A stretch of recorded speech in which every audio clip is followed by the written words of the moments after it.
He has a loss and a draw to one guy, Eduardo da Silva, and this guy is not even in the UFC. He has a win over another guy named Vitor Leandro, and this guy is 5-18.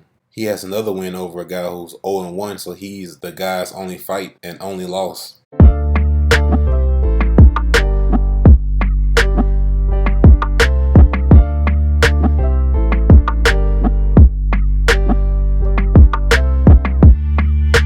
Another prediction video, UFC 278.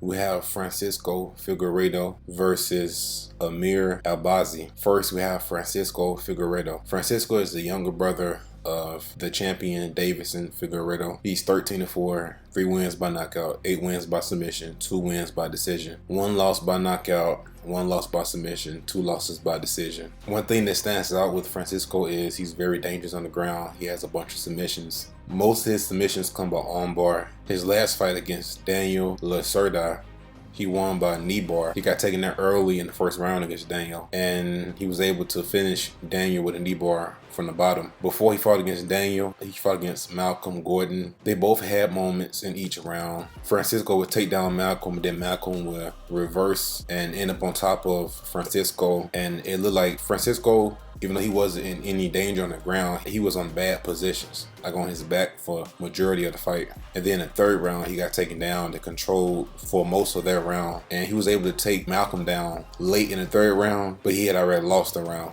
so it wasn't enough to win. The first and the second round were pretty close. You could have gave the first and second round to Francisco, and he could have won a decision. If Francisco would have won a decision against Malcolm, it would not have been a bad decision. Before Francisco fought against Malcolm, he fought against Jerome Rivera. Francisco fought smart, and he was able to repeatedly take down Jerome and win because of that. One thing that stood out with Francisco UFC prior fights is the fact that a lot of his opponents had losing records. Either they had losing records or either they were not that good at all. He has a loss and a draw to one guy, Eduardo da Silva, and this guy is not even in the UFC. He has a win over another guy named Vitor Leandro, and this guy is 5-18.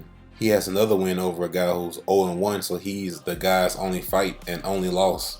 Which he does have some decent guys on his record, but a lot of the guys he fought against were not up to par with him. When I watch Francisco fight, I'm not too impressed with his striking. He moves around good, he hops good, his movement is not bad. I'm just not seeing a lot of offense from Francisco. His opponent is Amir Albazi. Amir is 14-1, 4 wins by knockout, 8 wins by submission, 2 wins by decision. His only 1 loss come by decision. His last fight was against Zalgas Zumagulov. Amir was able to stay on the outside, throw punches from distance, avoid big shots, and occasionally get the fight to the ground. So he was able to win a decision. Before that, he fought against Malcolm Gordon. Malcolm Gordon is a common opponent in both of the fighters. Malcolm actually was able to beat Francisco, but Amir was able to take Malcolm down, and Malcolm reversed the position and ended up on top of Amir. But Amir triangled him from the bottom. So this was a very impressive win because he submitted the guy who beat Francisco, and he submitted him in the first round. Amir's only loss comes to Jose Torres, and Jose is 10-1, so that's not the worst loss to have. And when he fought against Jose had the knockout power advantage, and Amir couldn't take him down, and it looked like he started putting things together in the second round, which he won against Jose. But in the third round, he made a mistake and ended up on his back. And Jose was able to ride the clock out and end the third round on top of Amir. Amir has never been finished in his MMA career. Amir's game plan is to get the fight to the ground. I'm more confident in Amir because him and Francisco fight similarly.